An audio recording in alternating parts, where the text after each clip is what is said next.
dentro da temática peso da luz, em certo momento nos ocorre a questão do sentido de buscar essa luz espiritual.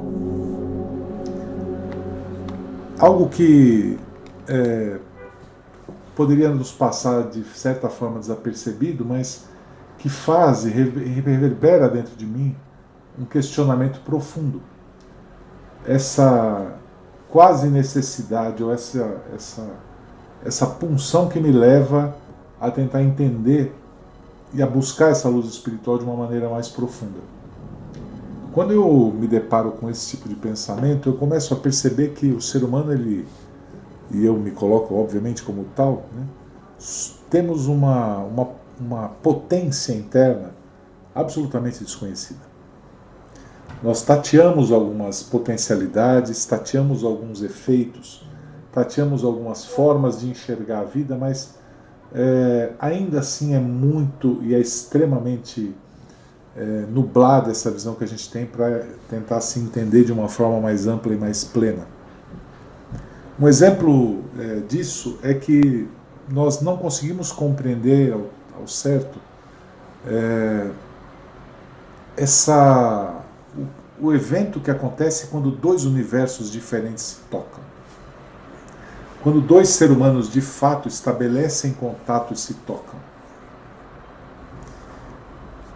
O que acontece a partir desse momento? Até que ponto existe de fato uma conexão entre nós e em todos esses universos se tocando? Como é que eu consigo enxergar isso no meu cotidiano?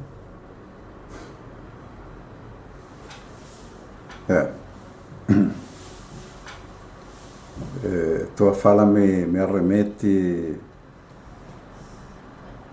ao seguinte pensamento, né? Todo sistema orgânico aparentemente tem duas forças, né?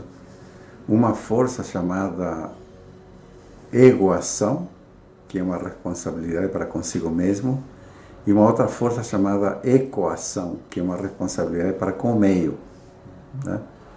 E que, de forma muito grosseira, a gente acha de que essa responsabilidade com o meio é aquilo que eu entrego à sociedade, né? Talvez como profissão, qual é a minha atuação para com a sociedade, como eu contribuo, né, com a sociedade. E acho que é muito mais profundo do que isso, né? A gente tem feito estudos aí de física quântica que nos levam a pensar que nós temos um nível de conexão muito mais profundo. E esse pensamento teu me arremete muitos anos atrás, 30 anos atrás, dentro dos estudos. Eu lembro de ter lido um fato histórico, que não vou lembrar a época e nem as pessoas, né? Mas era mais ou menos o seguinte: era um bispo, na Idade Média, visitando a construção de uma catedral. E ele vê primeiro um operário que estava quebrando pedras, né?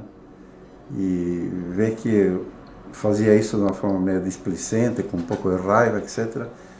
E se acerca e pergunta para ele, fala: meu filho, o que você está fazendo? E o operário se volta para ele e fala, de forma ríspida, né? Você não está vendo? Estou quebrando pedras.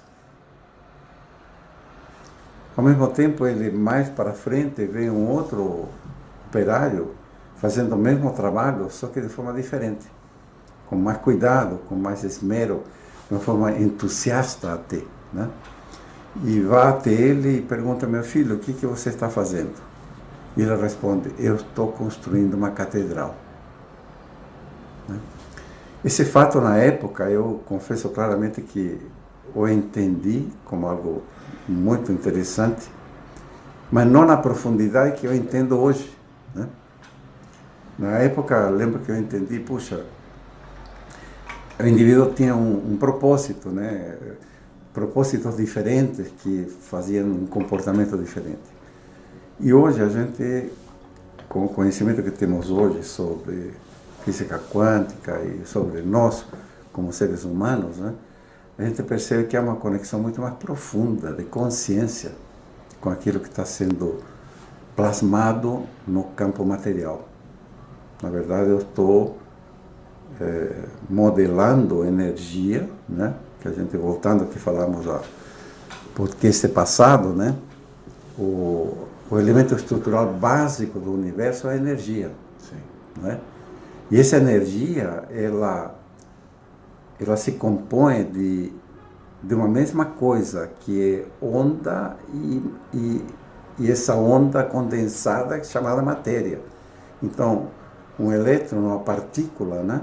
Ela tem esses extremos. Não é? E nós somos cópia fiel disso. E toda partícula, não existe partícula isolada no meio do nada. Toda partícula faz parte de um campo, né? Um campo eletromagnético, ou bioeletromagnético, como você queira chamar. Tem N autores, né, que falam em um campo quântico espiritual, campo quântico de consciência, teia da vida, outro fala matriz divina, enfim, tem N nomenclaturas, mas a gente sabe que nós estamos dentro de um contexto de energia contínua. Nós não estamos soltos, né? E entendendo de que toda partícula que está em estado permanente de vibração, e essa vibração é uma onda, né, que tem uma potência, tem uma frequência, né, está em comunicação com esse campo, nós não estamos isolados. Então, quando a minha consciência sintoniza um objetivo de criar, né, não é apenas um pensamento, é todo um movimento de frequência vibracional que eu estou colocando em movimento e que está colocando em movimento ao meu redor, né? Todo esse campo chamado matriz divina, como queira chamar, há uma conexão com tudo isso. Né? Agora, quando eu me relaciono com outro ser humano, o que acontece? Porque esse outro ser humano também está num estado permanente de vibração. Então, vamos a fatos concretos. Eu chego num local e não vou com a cara de um sujeito. Né? O que está acontecendo? A minha frequência vibracional com a frequência vibracional dele são ondas bioeletromagnéticas, elas não estão se somando, elas estão se subtraindo. E isso gera um aspecto de repulsão, um aspecto de absorção de energia, de anulação. Agora, quando eu chego e vou com a cara do sujeito, parece que tudo flui, né?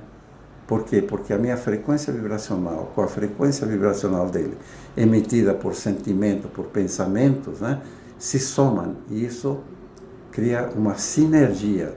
É um contato sinérgico, onde 1 mais 1 é maior do que 2. Não é 1 mais 1 igual a 2. Também pode ser. Mas, no primeiro exemplo que eu dei, o 1 mais 1 é menor que 2. E esse é o sentimento de que, pô, não fui com a cara, né? Quando 1 mais 1 é igual a 2, não dá nem frio nem calor, tá normal. Agora, quando 1 mais 1 é maior do que 2, nossa, aí a coisa muda de figura. Isso é um sentimento, são fatos concretos de que algo está acontecendo nesse contato. Então, há uma conexão muito mais profunda, uma conexão que pode ser nem com palavras, apenas com presença. E lembro o que nós falamos no podcast passado, né, daquela experiência daquele estudioso mexicano, né? Não me lembro agora o nome dele, como se chamava. Mas quando é feita na gaiola de Faraday, né, é feita a experiência, onde os pulsos que um ser gerava, o outro ser captava isso, né? E aí entramos num tema que a gente queria colocar hoje, que provém da física quântica, né? Que estamos chamado efeito no local, né?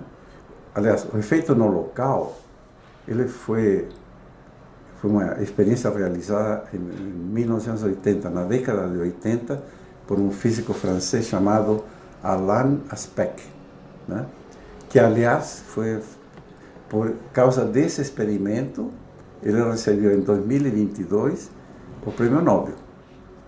Olha só quanto tempo demorou para ser reconhecido, né? Da década de 80, né? Mais de 40 anos, né? 42 anos. Interessante, né? Que experimento ele fez? Ele pegou 2 elétrons pertencentes a uma mesma órbita de um átomo, separou esses elétrons à distância e manipulou um deles, mudando a rotação, mudando o spin desse elétron do sentido horário para anti-horário. No mesmo instante em que ele manipulava um elétron, o outro instantaneamente, né, mudou também de rotação. Foi essa experiência que ele provou esse efeito no local, também chamado correlação quântica, né? Emaranhamento quântico, os dois estão emaranhados. A física quântica tem vários nomes para explicar mais ou menos o mesmo efeito. Mas isso prova, né, que nós temos uma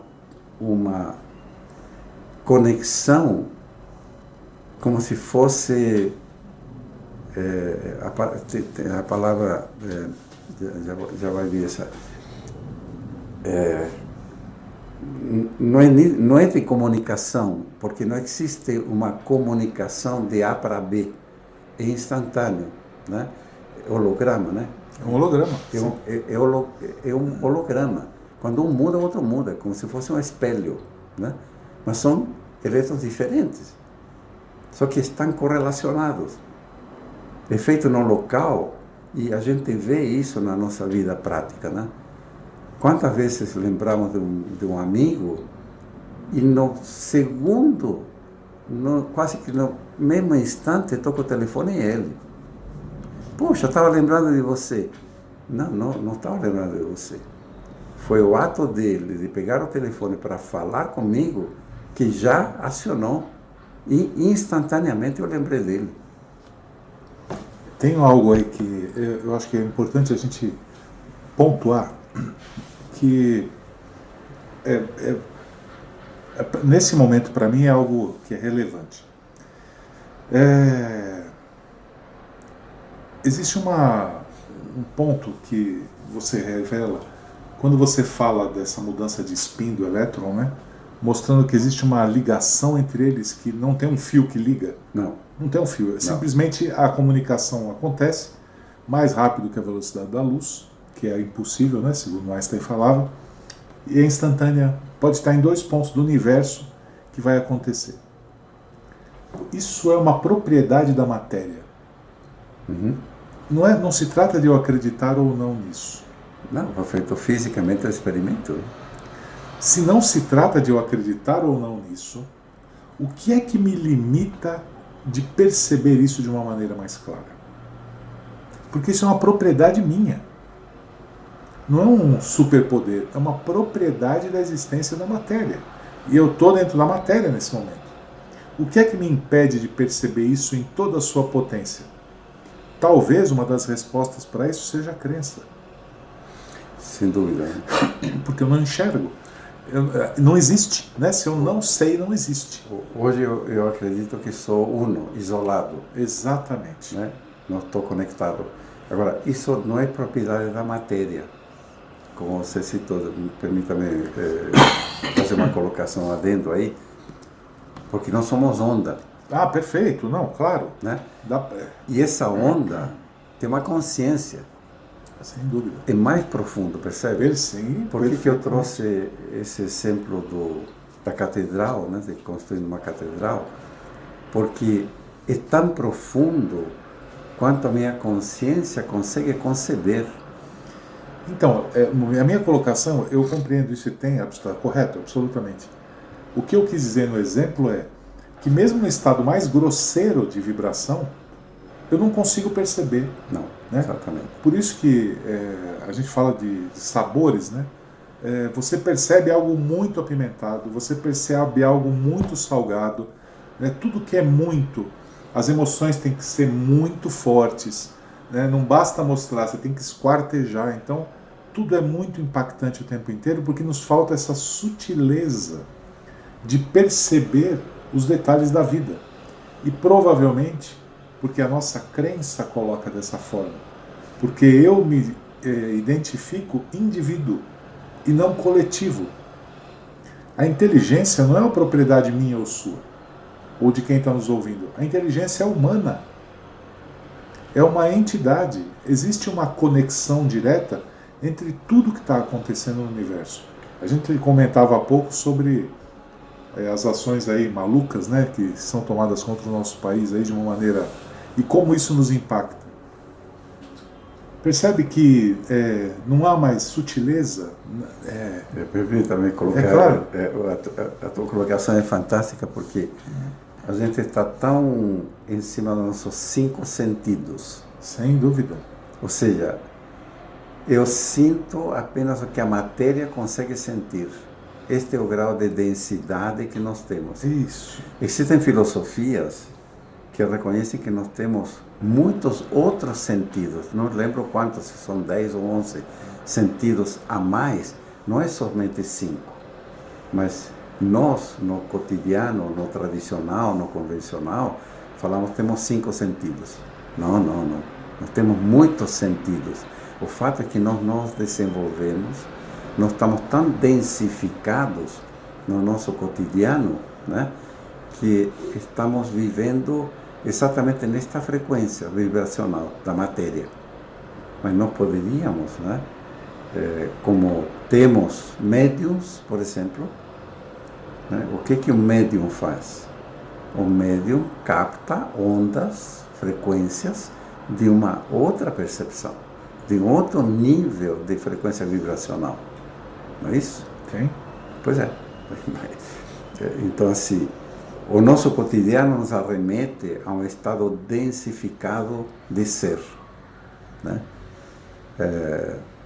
Por exemplo, se eu tenho alguns medos, até no meio inconsciente, e eu estou num ambiente onde um outro ser perto de mim, né, ele está lembrando desse medo e conscientemente vibrando nessa frequência, ele pode ativar por ressonância, por frequência vibracional, ativar esse meu medo. E de repente eu passar a sentir um medo que não foi despertado por mim.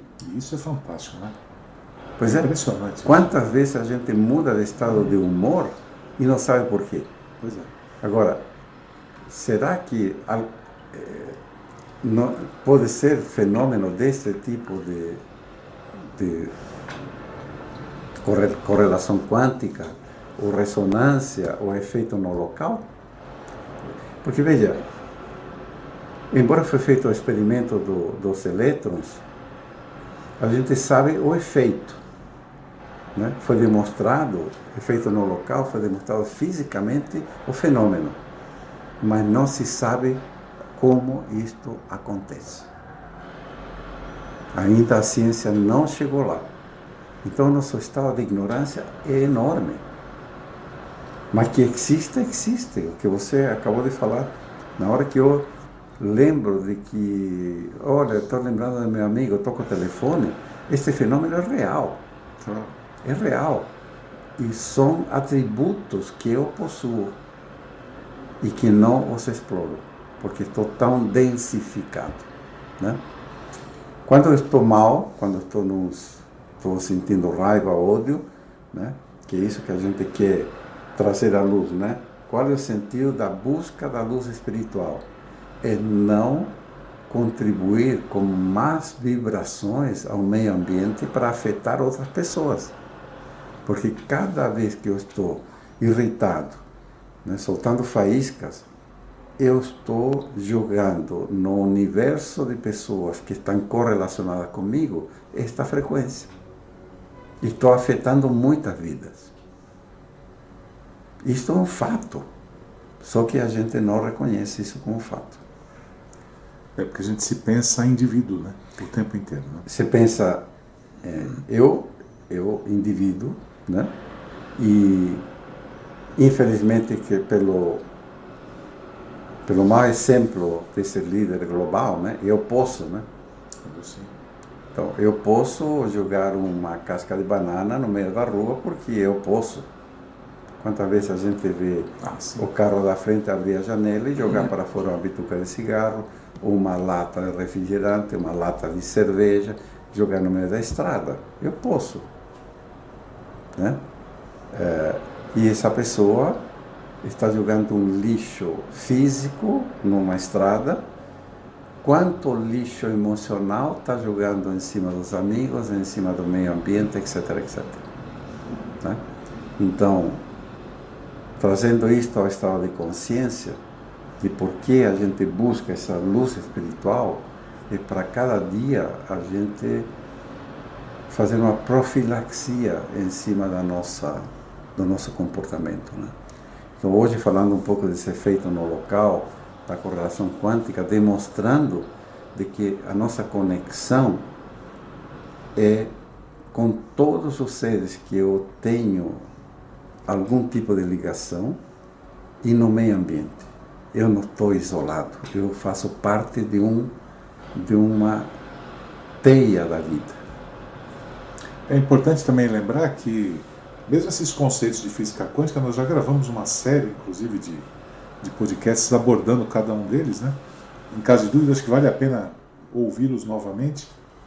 E eu diria ainda que, enquanto nós enxergarmos essa divisão entre nós, isso não é um discurso para mim, é um fato hoje. Sempre haverá conflito, sempre haverá dor, sempre haverá sofrimento, porque isso nos afasta. Aquela farinha pouca, meu pirão primeiro, né? Então, primeiro eu, depois eu, aí tem eu. Ele precisa ver o que eu quero também. Não perguntei para mim mesmo. Né? Você percebe que desenvolve-se um senso de egoísmo muito forte, e quanto mais eu me distancio do ser humano, mais eu me aproximo da matéria. Por isso que tudo se torna cada vez mais denso. Isso. Gosto de usar um exemplo que é interessante, que é o umami. Eu sei do salgado, do doce, do amargo, do azedo, do ácido. Umami, o que é isso? Se você falar que existe um sabor outro além dos que eu já conheço, não faz sentido na minha cabeça. Mas existe, chama umami. Existe. Mas existe, não é frescura. Percebe? A gente rechaça tudo aquilo que a gente não compreende. Claro. Se você fala, olha, isso aqui, não, mas isso é puta frescura. Esse negócio é meio doce, é meio amargo, é meio ácido. Não é frescura. Se eu não aprender a sutilizar e a perceber o detalhe em cada coisa, se eu não escapar dessa engrenagem que vai moendo a gente dia após dia, eu vou me densificando cada vez mais. Aí viver fica pesado. Literalmente. Porque o peso que eu carrego é muito forte, né? Eu passo não só a deter bens, como os bens passam a me deter. O tempo inteiro isso vai densificando a minha vida, a minha estrutura emocional. A gente vai ficando uma pedra emocionalmente. Que é o que estamos vivendo hoje na humanidade, né? Você vê a agressividade, o nível de agressividade que a gente vive, e não é no nosso cotidiano. É no nosso cotidiano. Onde dá para ser agressivo, as pessoas são. Não dá mais tempo sequer de você corrigir. Você pode eventualmente pisar no pé de alguém na rua. Né? Exatamente. Desculpa, isso não existe mais. Se você pisa do lado, se prepara. Voltamos à partícula, né? Voltamos à partícula, que é energia pura, que tem o lado denso e tem o lado onda, né? Matéria densificada e tal. Depende de onde está minha consciência. Se minha consciência está no denso ou está no sutil. Exatamente. Só depende disso. Só depende disso. E o que acontece num ser como um Cristo, né? Que ele vivia num estado de sutileza, que é o amor incondicional, né? Eu diria que talvez dentro dessa busca, né, dessa luz espiritual, tentar compreender minimamente o que é a teia da vida, o que é essa interligação entre nós, e que ela de fato acontece querendo você ou não, está aí. ela está. Não é uma questão de acreditar, não é crença. A crença é outra estrutura que vai levar ao dogma, que vai levar a toda uma fusão e uma claridade religiosa. Isso não é religião. Nós não estamos falando de religião. É um fato. O sol existe. É um fato. É um fato. Você quer ou não, o sol está lá. Você pode falar que... Eu já ouvi, o sol está... Olha a cor do sol, o sol está mudando de cor. Eu já ouvi isso. A pessoa jura que o sol está mudando de cor. E ninguém fala. Aliás, eu ainda comentei na hora. Eu falei, de fato, nem eu tinha percebido que o sol está mudando de cor. No mundo dela está mudando. No mundo dela está mudando de cor. Então, olha o grau de crença, como isso gera como isso nubla a nossa percepção. Total. Isso não mostra espiritualidade, isso mostra adensamento. Isso mostra adensamento. Falávamos, né, que você ficar imaginando figuras de luz não vai te tornar iluminado. Claro. Não é isso que vai te tornar iluminado. Pode imaginar a figura que você quiser, pode ver o santo que você quiser. Isso não diz nada. Não diz nada. Portanto, dentro da nossa busca, creio que tentar ir um pouco mais a fundo, explicar o que é essa teia da vida, nesse momento, é algo para nós fundamental.